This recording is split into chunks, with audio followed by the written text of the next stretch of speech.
School സമയമാറ്റം സംബന്ധിച്ച് വിദ്യാഭ്യാസ വകുപ്പ് മന്ത്രി വി ശിവൻകുട്ടിയുടെ ഒരു പ്രസ്താവന പുറത്തു വരുമ്പോൾ അദ്ദേഹം പറയുന്നത് പ്രതിപക്ഷ കക്ഷികൾക്ക് പോലും പരാതിയില്ല, അതുകൊണ്ട് തന്നെ ഒരു പരാതിയും ഇല്ലാത്തത് കൊണ്ടാണ് ഇത്തരത്തിലൊരു അത് പുനരാലോചിക്കാൻ കഴിയാതെ പോകുന്നത് എന്ന തരത്തിലുള്ള ഒരു പ്രസ്താവന അദ്ദേഹത്തിൻ്റെ ഭാഗത്തു നിന്ന് വരികയാണ്. എന്നാൽ അത് തീർത്തും തെറ്റാണ്. പരാതി എന്ന് പറയുന്നത് പ്രതിപക്ഷത്തിൻ്റെ പരാതി മാത്രമല്ല, അല്ലെങ്കിൽ ഏതെങ്കിലും കക്ഷികളുടെ പരാതി മാത്രമല്ല, പരാതി ഉള്ളവർ നൽകുന്ന പരാതിയാണ് പരാതി എന്ന് പറയുന്നത്.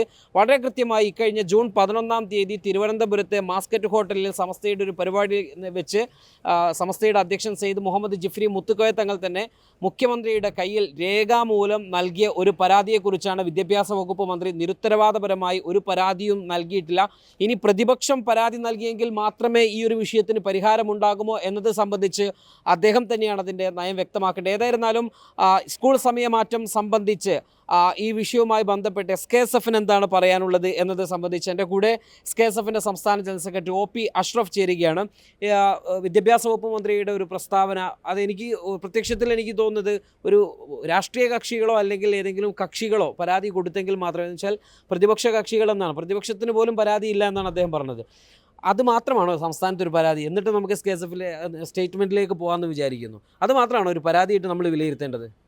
അല്ല, നാടിൻ്റെ വിദ്യാഭ്യാസ പ്രശ്നമാണിവിടെ. വിദ്യാർത്ഥികളുടെ പഠനവുമായി ബന്ധപ്പെട്ടുകൊണ്ടുള്ള ഒരു വിഷയത്തിൽ എടുക്കുന്ന സമീപനം തീർത്തും ആലോചനകളില്ലാതെ ഏകപക്ഷീയമായി എടുക്കുന്നു എന്നതാണ് നമുക്കിവിടെ മനസ്സിലാക്കാൻ പറ്റിയിട്ടുള്ളത്. ഇവിടെ മന്ത്രി പറഞ്ഞു വെക്കുന്നത് പരാതികൾ വന്നിട്ടില്ല എന്നതാണ്. ബഹുമാനപ്പെട്ട താങ്കൾ പറഞ്ഞതുപോലെ സമസ്ത കേരള ജമിയത്തുൽ ഉലമയുടെ അധ്യക്ഷൻ മുഖ്യമന്ത്രിയെ ഇരിക്കുന്ന ഒരു പൊതുവേദിയിൽ വെച്ചുകൊണ്ട് കഴിഞ്ഞ ജൂൺ 11-ന് ഈ വിഷയ സംബന്ധിയായിട്ട് പറയുകയും അതോടൊപ്പം തന്നെ പരാതി നേരിട്ട് സമർപ്പിക്കുകയും ചെയ്തതാണ്. എന്നാൽ അത്തരം പരാതികളുടെ മേൽ പരിഹാരമുണ്ടാക്കുന്നതിന് പകരം അതിനെ മറ്റു തരത്തിലേക്കുള്ള ചർച്ചകളിലേക്ക് കൊണ്ടുപോയിട്ട് ഒഴിഞ്ഞു മാറുകയാണ് ഇവിടെ ചെയ്യുന്നത്. തീർത്തും തെറ്റായ സമീപനമാണ് ഇവിടെ മന്ത്രിയിൽ നിന്നുണ്ടാകുന്നത്. SKSF എന്താണ് ആവശ്യപ്പെടുന്നത്? ഈ വിഷയത്തിൽ കൃത്യമായ ചർച്ചയ്ക്ക് മന്ത്രി തയ്യാറാകണം എന്നതാണ്. അധ്യാപക സംഘടനകളുണ്ട്, ഇവിടെ വിദ്യാർത്ഥി സംഘടനകളുണ്ട്. അത്തരം സംഘടനകളോടും ഒക്കെ ആലോചിച്ചുകൊണ്ട് ശാസ്ത്രീയമായ രീതിയിൽ വിദ്യാർത്ഥികളുടെ പഠന പുരോഗതിക്ക് ആവശ്യമായിട്ടുള്ള ഗുണനിലവാരം മെച്ചപ്പെടുത്തുന്നതിന് വേണ്ടിയുള്ള സംവിധാനങ്ങളാണ് കൊണ്ടുവരേണ്ടത്.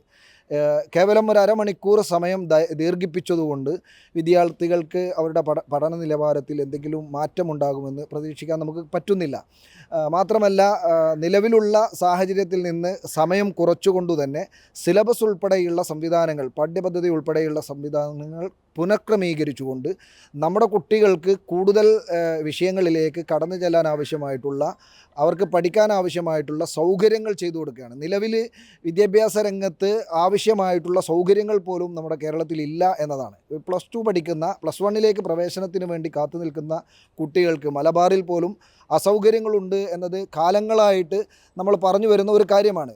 ഒരു ക്ലാസ്സിനകത്ത് 60ഉം 65ഉം 70ഉം ഒക്കെ കുട്ടികൾ ഇരുന്ന് പഠിക്കുന്ന ഒരു സാഹചര്യമാണ് കേരളത്തിലുള്ളത്. എന്നാൽ അത് 40ഉം 30ഉം 40ഉം ഒക്കെ കുട്ടികൾ ഇരുന്ന് പഠിക്കേണ്ട സ്ഥാനത്താണ് അത്രയും കുട്ടികൾ ഒരു കോൺഫറൻസ് ഹാളിൽ ഇരിക്കുന്നത് പോലെ, സെമിനാർ ഹാളിൽ ഇരിക്കുന്നത് പോലെ ധാരാളം കുട്ടികൾ ഇരുന്ന് പഠിക്കുന്ന ഒരു സാഹചര്യമാണ് കേരളത്തിലുള്ളത്. അത്തരം സാഹചര്യങ്ങളെ മാറ്റിയെടുത്ത് ഗവൺമെൻറ് കൃത്യമായിട്ട് ആ കുട്ടികളുടെ പഠന പുരോഗതിക്ക് ആവശ്യമായിട്ടുള്ള നിലപാടിലേക്ക് മാറുകയാണ് വേണ്ടത്. അല്ലാതെ സമയത്തിൽ ദൈർഘ്യമുണ്ടാക്കിയതുകൊണ്ട് വിദ്യാർത്ഥികൾക്ക് പ്രശ്നമാണ്. ഈ വിദ്യാർത്ഥികളെ വിദ്യാലയങ്ങളിലേക്ക് ഒരുക്കി സന്നദ്ധരാക്കി അയക്കുന്ന രക്ഷിതാക്കൾ, അവർ മറ്റു ജോലികളുള്ളവരാണ്. അപ്പോൾ അവരുടെ ജോലികൾ, അതുപോലെ തന്നെ അവർക്ക് ജോലി സ്ഥലത്ത് എത്തുന്നതിനാവശ്യമായിട്ടുള്ള കാര്യങ്ങൾ, ഇങ്ങനെ എല്ലാ വിഷയത്തിലും പ്രയാസം അനുഭവിക്കുകയാണ്. അതുപോലെ തന്നെ സ്കൂളിലേക്ക് എത്തേണ്ടുന്ന അധ്യാപികമാർ, അവർക്കും ഇത് പ്രയാസമായിട്ട് വരികയാണ്. ടോട്ടലി നമ്മൾ പരിശോധിച്ചാൽ മൊത്തം മതകലാലയങ്ങൾക്ക്, മദ്രസാ സംവിധാനങ്ങൾക്ക്, അതുപോലെ തന്നെ ട്യൂഷൻ സെൻറ്ററുകളെ ആശ്രയിച്ചാണ് ഇന്ന് നമ്മുടെ കേരളത്തിലെ കുട്ടികൾ കൂടുതലും ഈ SSLC അതുപോലെ തന്നെ +2 ഒക്കെ പഠിക്കുന്ന കുട്ടികൾ ട്യൂഷൻ സെൻറ്ററുകളെയാണ് ആശ്രയിക്കുന്നത്. അത്തരം ട്യൂഷൻ സെൻറ്ററുകൾക്ക് പോലും അപകടകരമാവുന്ന തരത്തിലുള്ള ഒരു നയമാറ്റമാണ്, നിലപാട് മാറ്റമാണ് സർക്കാരിൻ്റെ ഭാഗത്തു നിന്നുണ്ടായിട്ടുള്ളത്. തീർത്തും അപലപനീയവും പ്രതിഷേധാർഹവുമാണ്. മാറ്റങ്ങൾ കൊണ്ടുവരാൻ, അതിനെ തിരുത്താൻ ഗവൺമെൻറ് തയ്യാറായിട്ടില്ലെങ്കിൽ അതിശക്തമായിട്ടുള്ള പ്രതിഷേധവുമായി സംഘടന മുന്നോട്ട് വരും. അത് സംഘടനയുടെ സംസ്ഥാന സെക്രട്ടേറിയറ്റ് തീരുമാനിച്ചിട്ടുണ്ട്. ഏതായിരുന്നാലും ആവശ്യമായ പഠനങ്ങൾ നടത്തിയില്ല, അതോടൊപ്പം തന്നെ കൂടിയാലോചനകൾ ഉണ്ടായില്ല. ആ കൂടിയാലോചനകളും ആവശ്യമായ ചർച്ചകളും നടന്നിട്ടില്ലെങ്കിൽ വളരെ ശക്തമായ പ്രക്ഷോഭ പരിപാടികൾക്ക് SKSF നേതൃത്വം നൽകും എന്നാണ് സംസ്ഥാന സെക്രട്ടറി OP അഷ്റഫ് ഇപ്പോൾ നമ്മളുമായി പങ്കുവച്ചിരിക്കുന്നത്.